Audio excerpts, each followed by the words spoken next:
Remember, Nora was puzzled over how to find the instantaneous speed of the ball. She wanted to know the speed of the ball at the instant it was at position B. In this video, we will see that the answer to this question gives rise to one of the central idea of calculus called differentiation. And this idea is built upon the idea of limits that we discussed earlier. Anyway, do you remember the difficulty we faced in finding the instantaneous speed? If an object is traveling with a constant speed, we can easily determine its speed at any instant of time. At every instant, the speed will be the same. It will be equal to the total distance traveled by the ball divided by the total time taken to cover that distance. But we know that in reality, as we drop the ball, its speed keeps on increasing. So in our case, this formula only tells us the average speed of the ball. If we blindly apply this formula to find the instantaneous speed at position B, we will get the answer to be 0 over 0, which doesn't make any sense. So how should we approach the problem? At the moment, we only know how to find the average speed of an object. So let's play around with this concept and see if we can find any headway. Nora had earlier figured out the average speed of the ball after it started its motion and reached midway at position B. It turns out to be 50 centimeters per second. Now, can you tell me what does this average speed tell us? It means that on an average, the speed of the ball is 50 as it travels this distance. We could think of it as a ballpark figure that gives us an idea of the speed in this duration. Now let me ask you an easy question. We know that the speed of the ball initially is 0. And we know that the average speed in this time duration is 50. So what can we tell about the instantaneous speed of the ball at position B? Which of these options will be correct? Intuitively, we can say that it will be greater than 50. Why so? We know that as the ball falls, its speed keeps on increasing from 0 till it reaches the floor. So for some initial part, it will be less than the average speed. Hence, after some point, the ball has to speed up and travel with a speed greater than the average speed. Hence, its speed as it reaches point B will definitely be greater than 50. To understand this point, you could look at a set of horizontal bars like this with increasing lengths. If I tell you that the average length of these bars is 50 and the length of the first bar is 10, then you'd be sure that the length of the last bar will definitely be more than 50. Only then will you get the average as 50. Let's come back to our problem now. Now let's say we find where the ball is half a second after we drop it. The information we have is that it covers a distance of 12.5 centimeters and reaches this position C. You could be wondering, from where do we get these values? Don't worry about them for now. Ideally, we can experimentally determine them, but we have calculated them using some equation. And for the ease of calculation, I have taken the acceleration due to gravity to be 1 instead of 9.8 meters per second squared. Now let's get back and calculate the average speed of the ball between the starting position A and C and also between positions C and B. Here are the formulae for average speed. Can you calculate these values?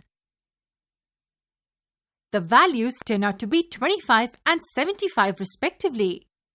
So now the picture is a little clearer. Now the average speed between these 2 points is 75. So what can we tell about the ball speed at position B? Based on the concept we saw earlier, the ball speed at B will actually be greater than 75. How? Because we know that as the ball falls, its speed increases continuously. So the ball speed at B will be greater than at C. And therefore, to cover this distance in half a second, its speed will cross the average at some point between B and C.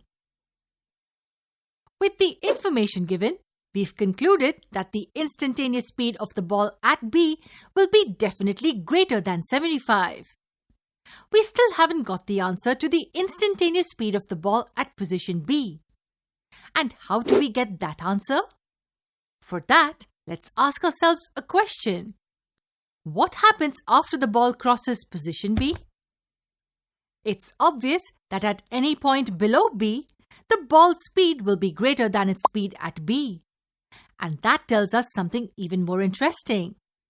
If we find the average speed between position B and some point D below it, we will know that the instantaneous speed at B will be less than this value.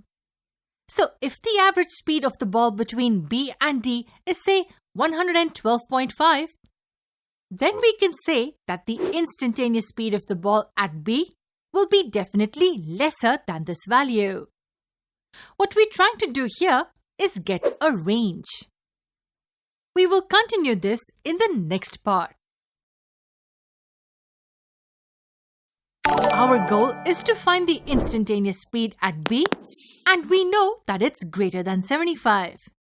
Now we are given some more information about what happens after the ball crosses position B. At time t equals 1.25 seconds, the ball is at the position D, which is 28.125 centimeters below position B. Now let's find the average speed between B and D. Can you try it? It turns out to be 112.5. And what does this tell us? As we saw before, it means the instantaneous speed of the ball at B will be definitely less than this value. So we get the speed of the ball at B to be somewhere between 75 and 112.5. We're getting closer to the answer of finding the instantaneous speed of the ball at position B. It will be between these two numbers. Let's proceed further and find the average speed of the ball between point B and points closer to it. We are given some more information here. We see that the ball is at positions E and F at 0.95 seconds and 1.05 seconds respectively. Let's try calculating the average speed in these two regions. The calculations gives us these two values, 97.5 and 102.5. The instantaneous speed at B will be between these two values. Now we see that we have an even better estimate of the instantaneous speed at B. Did you get the idea? What should be our next step? That's right. We should find the average speed values between points B and the positions closer to B. So as we calculate the average speed values closer and closer to position B, we get closer to the actual speed of the ball at B. We see that these numbers approach the number 100, from the top as well as from the bottom. If we continue to calculate the average speed in even smaller intervals, we will get even closer to the number 100.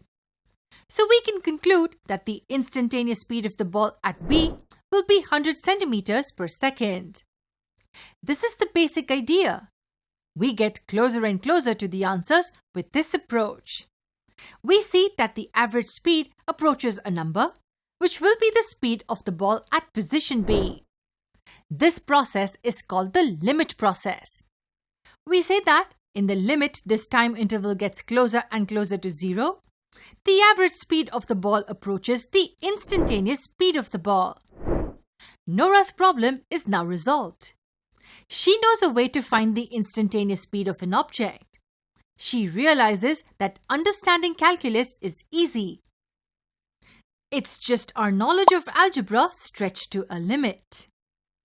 Now let me tell you that this is the basic idea on which the concept of differentiation is based. What do we mean by it? The speed of an object measures how its position changes with respect to time. It's nothing but the rate of change of the position of the object. What we did here near point B is that we looked at how the position of the ball changes in very, very small time intervals. And then we found the instantaneous speed of the ball at b. The process by which we found this rate of change at an instant is called differentiation. We will see that the differentiation helps us in analyzing how things change. Using the concept, we can find the instantaneous rate of change of any quantity. We will learn more about it in our upcoming videos. In the next video, we will further explore this idea and see how it's related to another problem we discussed earlier, which was about finding the areas of shapes.